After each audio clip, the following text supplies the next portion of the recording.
Do you have that one thing that you know deep down in your soul you should love? It makes complete sense. It's related to a hobby you have. It's made of things that you enjoy. All the stars should be aligning. But it just doesn't feel right. For me, this is Baldur's Gate 3.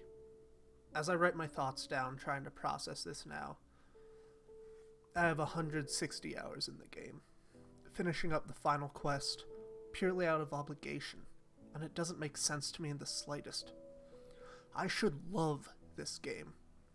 One of the first purchases I made on Steam when I got it all those years ago was Coder, a similar TTRPG system using a modified 3rd edition as opposed to 5th.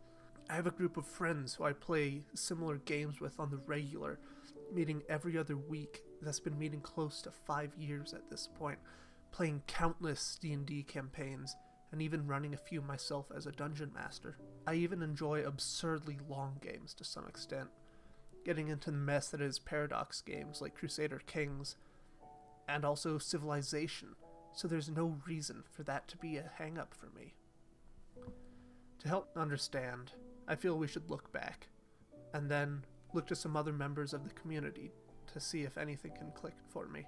So, let's dive in and try to figure out my feelings for Baldur's Gate 3. Having played a good amount of D&D, I knew exactly what I wanted to play. A human rogue. I've always been attracted to skill monkey classes, even playing a techie in my group's current cyberpunk game. Seeing the spread of possible ways to make your dream character, or play an already existing one, was wonderful upon booting up the game, giving a wide breadth of expression you could have with its tutorial on the Nautiloid, being an amazing microcosm of what all can be expected to the game, and getting newer players used to controlling your party both in and out of combat. We also learned about skill checks and how they function in relation with stats and classes, both offering up new possibilities. Going beyond the tutorial, we start to meet more characters and mix up the party layout. Rogue, cleric, fighter, wizard, to rogue, barbarian, warlock, rogue, and a dozen more combinations. Cutting down goblins and cultists, we learned more of our conditions, and the power granted to us by them. We press on into the Underdark, clearing the Blight and freeing Night's Song, learning more and more about the characters as we go, their wants, their fears, their secrets. Storming a fortress and freeing its captives, becoming a hero to them, and then we kill the aspect of a god. Heading into Act 3, we finally move on to the city of Baldur's Gate to chase the other 2 conspirators who are behind the Elder Brain seeking to control us with the tadpoles. And as we sleep one night, we learn who our secret benefactor is, the one who has helped us and keep us alive for oh so long, and stave off the Elder Brain's attempts to control. And we learn that he is a mind flayer, and in a snap decision, we defend him against some Githyanki who seek to free their imprisoned prince. Shutting down foundries, freeing prisoners, acquainting ourselves with the underbelly of the city, and finally, as of recording, stopping a cult. Slaying the second of the conspirators, and then stealing from an archdevil himself, and leaving him a broken, bloody mess. This is where our story stands, and this is where my dialogue with you begins. Let's take a look at the actual system the game is. With it being D&D as a class-based system, maybe that's where I had my hang-up. With my group for the past few years, we've been playing more skill-focused games as opposed to class-based like D&D. But thinking back, I don't think there was ever a time that I felt I should have been able to do something, but was limited by my class or skill that I had as a character. It could have been because I had picked Rogue, and rogues excel at opening more doors than there are normally available, both figuratively and literally. So No dice for that issue. How about the setting?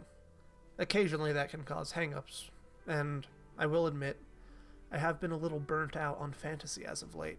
Playing it non-stop for years beforehand will eventually burn you out, I suppose. But the Forgotten Realms setting is one filled with countless adventures, like Waterdeep Dragon's Heist. And a favorite of mine, for when I have to DM for new players, Lost Mines of Philadelphia, to the 39 books in the Legend of Drizzt series, and many more in between that I'm not aware of. And while the world has a bit less of an edge and bite than most settings my group tends to play in, be it a homebrew Conan-style Swords and Sandals, or Swords and Sorcery for that matter, or running through the streets of Night City trying to make this month's rent, or even in a completely different medium from a TTRPG, riding through Skellige on a contract just on my own time, playing something in the same medium as Baldur's Gate 3. I feel this doesn't fully diminish my enjoyment of the game, or at the very least it shouldn't, because while it is your most basic fantasy world, from which a good deal of modern fantasy settings are spawned from, originally being conceived in 1976, that doesn't lessen its value in the slightest to me. Every single piece seems lovingly handcrafted. I can appreciate the details, but again, this doesn't seem to be an issue, and I'm still unsure as to why this game isn't clicking. However, one major issue I did find myself running into is the combat. Not because it's too hard or easy, but because it's too damn long. This is not a game that you can casually swing by and get some small things done in for half an hour or so and feel good about your time. And I believe there's an easy way to solve this. Give the players an option to speed up or toggle some animations on and off. For something even as small as attacking or casting motions, these small moments can add up, extending what could be a quick bout to lasting a few minutes longer. During play, I have had moments where a random grunt has taken upwards of 2 minutes to decide what they are going to do, which ends up being running a few yards over and planting their ass on the ground to do nothing, which, if I'm being fair, is a wonderful simulation of what actual table play ends up being like for some of your other player characters for a IRL game. Please use timers as a DM. They are so very helpful.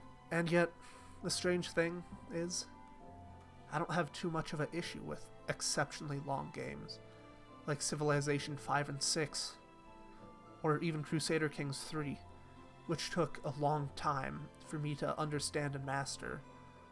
And even during the course of play, it can easily last a few days worth of time. So I can't seem to think of a reason that this should bother me so much. Maybe it feels like my time is being wasted by the fact that sometimes the game just stalls. And while I understand that AI for the characters that aren't being played by you might not be the best, I still feel that for waiting for such a long time with something maybe happening, they should be making better decisions. And again, I completely understand. It just, for some reason, doesn't sit right with me, seeing how that goes. But I'm still struggling to put my thoughts into words. And as such, I decided to ask you, in some of my previous videos, and members of some other communities I'm a part of, for their thoughts and experiences with this game, to see if I can draw some sense into my muddled mind.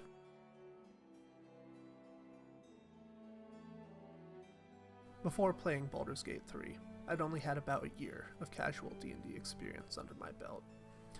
Since my D&D curiosity was inspired by stumbling upon a season of Dimension 20 on YouTube, Fantasy High, I had very little knowledge of traditional D&D or Forgotten Realms lore, By the time Baldur's Gate 3 was released, I had played in a campaign that regularly met to work our way through the Wild Beyond the Witchlight module, and I had finished watching many more seasons of Dimension 20. But Baldur's Gate 3 was still my introduction to Mind Flayers, Avernus, Bugbears, and about a million other details of the D&D world. I did have enough low-level character knowledge that the combat and skill checks of Baldur's Gate 3 clicked really easily for me in general. I found playing a bard pretty self-explanatory, both in and out of combat, and the action economy was something I could attempt to min-max each turn to swing fights in my favor.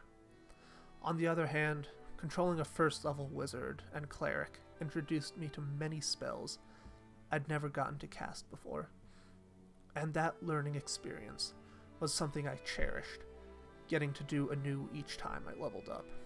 At times, I felt myself wondering how the game could possibly approach an encounter with the same level of freedom of choice that a DM could do in D&D, but the more I tested the game, the more I found that it had accounted for. Of course, it couldn't replicate the endless freedom of two people telling a story back and forth with their imagination. The game had to visually represent every action and the status and economy of every enemy, but it still did an amazing job of letting me, as a player, come up with creative, or very dumb, solutions to problems. Overall, I feel like Baldur's Gate 3 was an incredible gamification of D&D as a whole. Would I have had the same interest in playing it if I weren't riding the high of a newly initiated D&D lover? I hope so, but I can't know. I do think that the D&D-ness of Baldur's Gate 3 isn't actually the big strength of the game, though. It's the characters and the story being told. The same way that the D&D-ness isn't the strength of many other D&D stories I love, with campaigns from Not Another D&D Podcast or Dimension 20.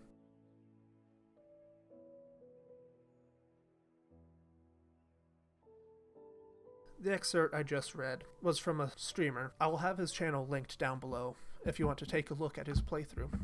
He enjoys blind playthroughs, and I've been meaning to get around to watching it. But with this, I do feel that he touched on a lot of the good aspects of it, which, again, makes me feel strange, because I, again, should absolutely love this game.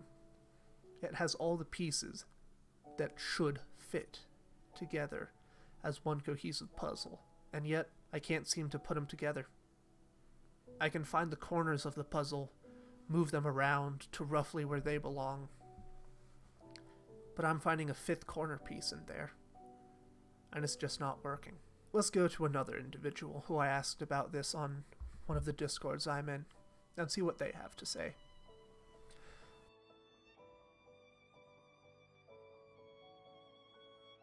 Basically, I had zero experience with Baldur's Gate 3, or anything like it, though I'd always had an interest in D&D, and just never got to play, or was too anxious to play with random people. What got me into Baldur's Gate 3 was the fantasy D&D setting and how the game played, with all the different ways you can play each encounter. But what really got me into the game was the characters. If you took away the companions, I'd have played maybe 20 hours at most, but the companions and their stories, or it made me play over 250 hours of multiple playthroughs, and those are what will stick with me for a very, very long time. And with all of this, I agree. Baldur's Gate 3 does a wonderful job of turning some of that D&D table experience into a video game, as much as that's possible. And another wonderful thing that it does is it helps fix some of the less well put together spells from early D&D found in the player's handbook. The one thing I ended up struggling with was when I picked the Thief subclass, which I have played a few times before, using both quick hands, second story work, and all its other features massively in conjunction with my DM to get the most out of them. It had to be done one-to-one between me and my dungeon master, which isn't exactly possible due to the obvious constraints of creating a functional game of reasonable size. But the range of things you can do is massively supportive of player freedom if you know what to look for and how to interact with the world in the minutia of it. I remember reading a story about how they were able to one-shot a boss by reverse pickpocketing some gold into it and using a weapon on it, specifically the enemy, that would deal more damage in relation to the amount of gold being held by the target. And such creativity like that truly inspires what it feels to actually play, interacting with people around the table, coming up with wild and insane plots that have 1,000,001 chance to work. And as said by the late, great Sir Terry Pratchett, GNU, 1,000,001 chances happen 9 out of 10 times. With both of the snippets I read out, a through line is that the story's told, part of which the characters are some of the best parts. Looking online, this seems to be something that is almost universally praised by people, with the romances and character interactions being a massive part of that. But for me, it felt hollow. And I can't figure out why. Are my expectations too high? Looking for something like a Panam or Judy in the romances? Am I just not in the right headspace to work with that and connect, even on a non-romance level, with the characters? Is the angle of the camera disconnecting me from that, viewing them more as pawns as opposed to actual individuals, seeing them as units on a playing field? Is it the fact that I'm more focused on the numbers and less on the characters themselves, trying to push things to the limit without going too overboard? Or is it just that, for one reason, this game isn't clicking with me? The world design is beautiful, with everything looking breathtaking and handcrafted, with secrets and hidden details to be found every which way you look. The little stories of their own disappearing and running into the background so that you only have a glimpse into them before they get swept downstream, rarely, if ever, to be seen again. With it, even little details like stealing a contract of a warlock when in his fortress and having them comment on it, stepping back and thinking about it. In the end, the issue that persists is one that goes beyond all the good I can see in it. I can easily see this game being a 9 or 10 out of 10. It ended up being Game of the Year, and rightfully so. It's done a wonderful job of introducing so many people into this amazing hobby that is TTRPGs, even if they just stick with the basics of D&D and not venture into anything like Call of Cthulhu, The Witcher RPG, Cyberpunk, or even Phoenix Command if they're feeling particularly sadistic.